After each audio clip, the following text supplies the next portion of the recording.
Boa tarde, pessoal. Eu sou a professora Amara Dantas.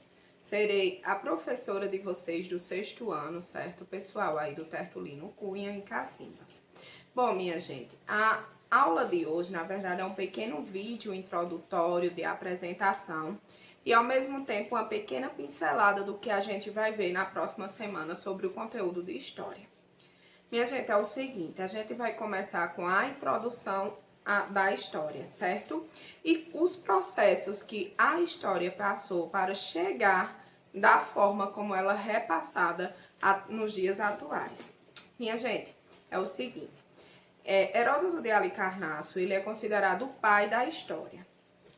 Ele dizia que a história ela deveria narrar as guerras do presente para servir de testemunho para o futuro. Ou seja, ele dizia que a história deveria ocupar seu tempo em narrar os acontecimentos presentes, porque posteriormente esses acontecimentos seriam testemunhos no futuro de algo que aconteceu. Vamos dar um exemplo prático na nossa atualidade. Estamos passando por uma pandemia chamada Covid-19, como bem sabemos.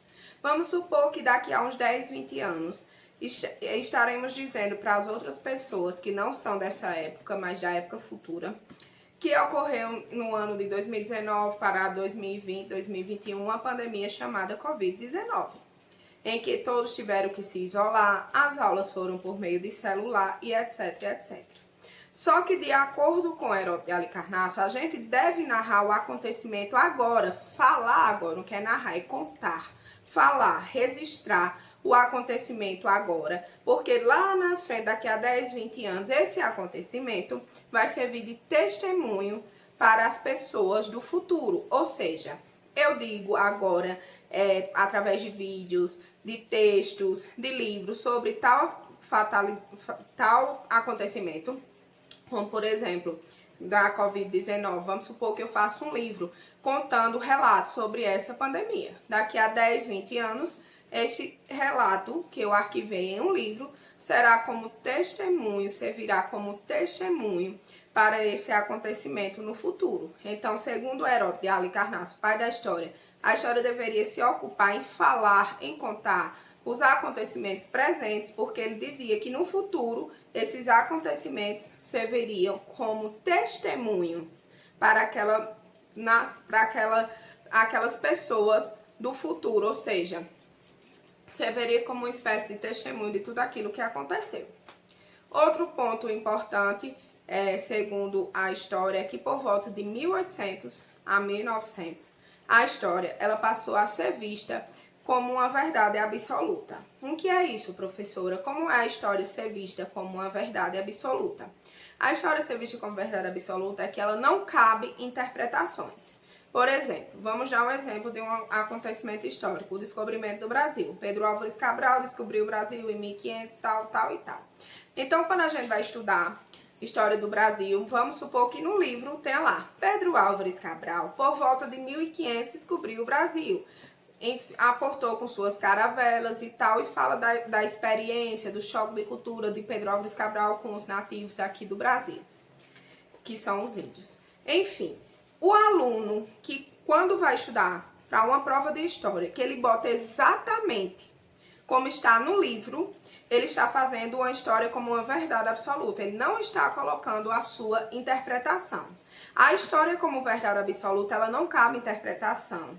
E esta ideia foi duramente criticada, porque as pessoas fazem suas interpretações. A história ela deve ser interpretada, mas claro que sem fugir da sua realidade. Vamos dar um exemplo prático no nosso dia a dia. Vamos supor que vocês vão para o seu primeiro dia de aula e chegam em casa contando à mãe de vocês como foi o primeiro dia de aula. Vocês vão contar tudo o que realmente aconteceu, mas de acordo com o conhecimento de vocês, com o entendimento de vocês. Então, vocês estão fazendo história interpretada. Então, essa tese de 1800 a 1900, que a história é verdade absoluta e que não cabe à interpretação, ela foi extremamente criticada, porque a história ela deve sim caber à interpretação. Ela não é uma verdade absoluta, como pensavam os estudiosos de 1800 a 1900, que não cabia interpretação. Claro que a história, minha gente, cabe sim interpretação. E os pensadores da atualidade, eles acatam totalmente que a história tem que caber à interpretação. Mas, obviamente, que vocês não devem fugir do fato. Vamos supor, Pedro Álvares Cabral descobriu o Brasil em 1500. Então, eu passo uma atividade para vocês.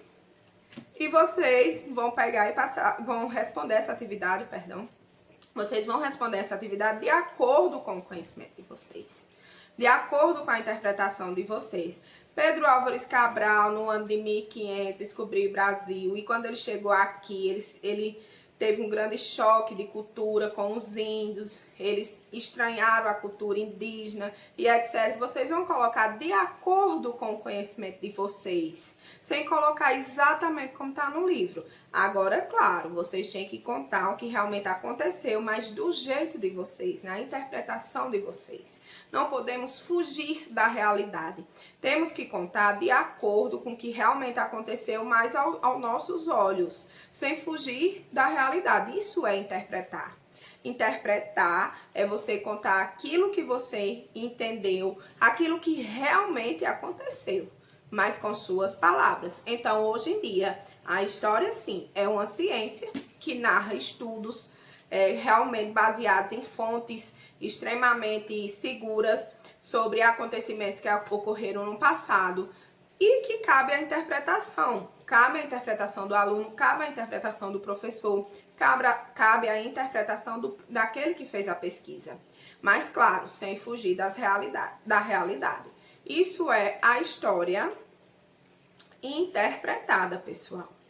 Então, é o seguinte, eu vou passar amanhã uma pequena atividade para vocês sobre o que vocês acham da história, o que vocês acham da história como ciência, sobre o pensamento de Heródoto de Halicarnasso, que eu acabei de explanar aqui no vídeo, explicando como é que Heródoto de Halicarnasso dizia que a história deveria ser repassada. Vocês assistam esse vídeo, que vocês conseguirão responder a atividade amanhã, tá certo? Eu deixarei no grupo sobre esses processos que a história enfrentou para chegar até o dia de hoje.